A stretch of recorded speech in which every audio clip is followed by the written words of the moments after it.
Today we're going to be looking at the Ninja Foodi XL pressure cooker, 12 function in one. The main reason we got this one here is because it has the sous vide function. I actually had an all-in-one previously, and we just melted it on this stove. I believe my son accidentally turned on the burner and it melted out the whole bottom in the back there. So we're going to go ahead and try this out today, and we're going to try out the sous vide function. So let's go ahead and unbox it, open it, see what's inside, and then we will test it out. Here's the top.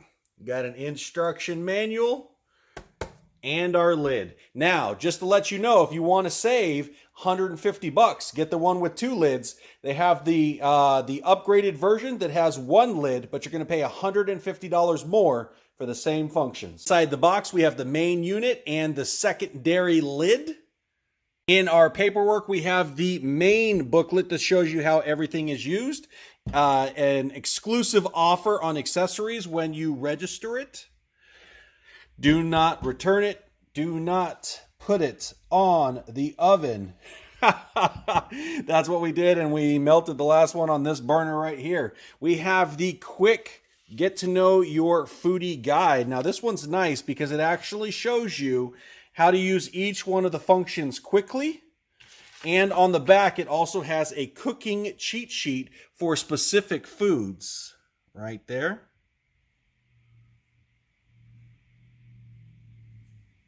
Then inside the cookbook, it actually has 15 recipes inside the cookbook. It shows you how to use the different options. All right, and then it shows you how to cook specific dishes. It's got 15 dishes. They also have a large cookbook that you can order that has a bunch more, but this has 15 of the main options that you can do inside of your Foodi. All right, and it also has a pressure cooking chart inside here that shows you, very similar to what the Getting to Know Your Foodie quick guide on the back. We have our 8-quart pot right there. It says 24 cups. And the heating element in the bottom. All right, so we have our pressure lid here. This is the secondary lid, and then we have the main lid with the broiler on top. And if you see here, we've got our temp, we've got our time, we've got our pressure, our sous vide, our steam, sear and saute, slow cook and yogurt, broil. We've got the bake and roast, dehydrate, which is pretty awesome, the reheat and the air crisp, keep warm on the bottom, start, stop, and power.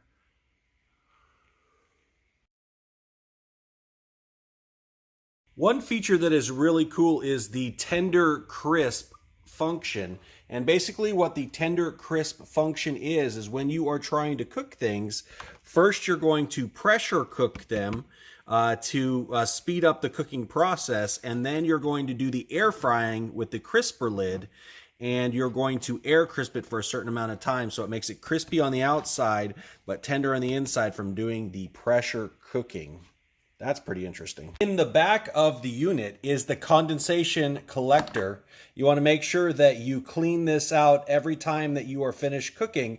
Any kind of condensation that's built up will actually funnel into this little compartment in the back of your Ninja Foodi.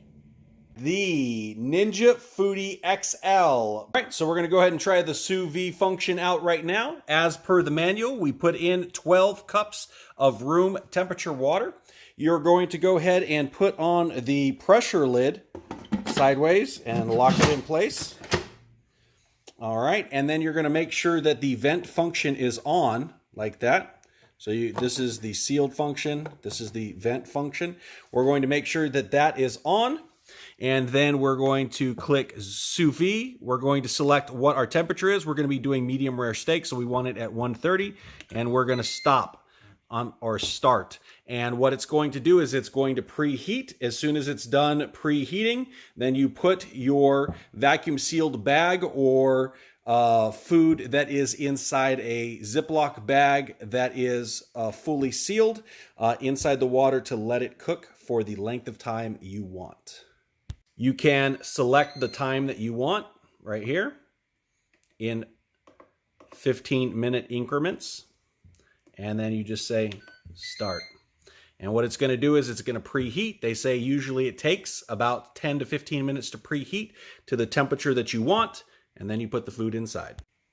We're going to do a couple of steaks in the sous vide style here. These are about 1 inch thick ribeye steak. I'll pat them dry. Some steak seasoning on there. A tablespoon of butter and 2 cloves of garlic. And seal it up.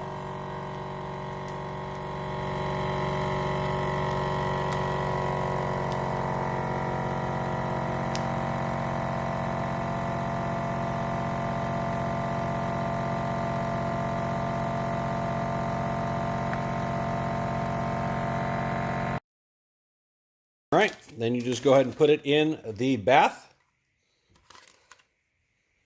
and let it get started. We'll see you in 3 hours. Now we're going to do a taste test difference between the steak seasoning. We're going to go ahead and throw salt, pepper, a bay leaf, 2 garlic, and 2 butter, and see which one we like better. Test begins. All right, so it cooks for the time desired. You pull it out, and look at all those juices. It is looking nice and tender. We're going to go ahead and cut into that and see how it's looking. Then you're going to go ahead and hit the sear and saute button right there. Throw that buddy in there on high. And what we're going to do is put 1 ounce of any oil in the bottom, whether you have butter or you have olive oil or anything like that. All right, here on the left, we have the one with the salt and pepper and bay leaf. The one on the right, we have with the steak seasoning. So we're going to go ahead and cut these open.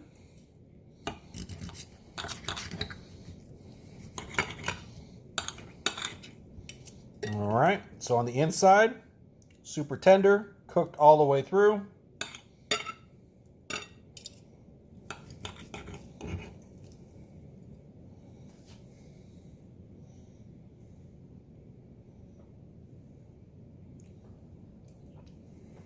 Oh my gosh.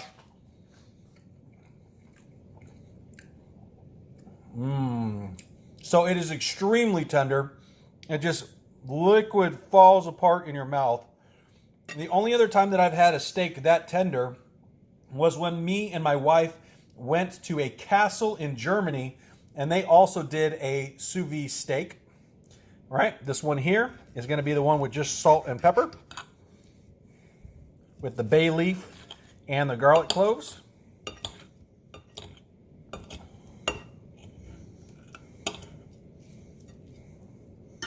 Also consistent all the way through, good color.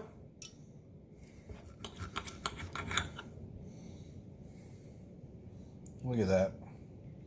All the way through, super tender. Let's see.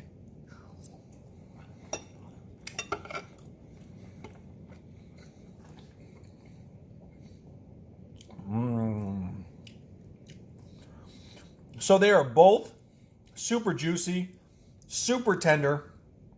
But I think that I enjoy the salt and pepper and bay leaf with garlic cloves a little bit better than the steak seasoning with garlic and butter. So both of these had butter. But I definitely think I like the salt, pepper, and bay leaf better than the one with the steak seasoning. But they are both phenomenal and delicious.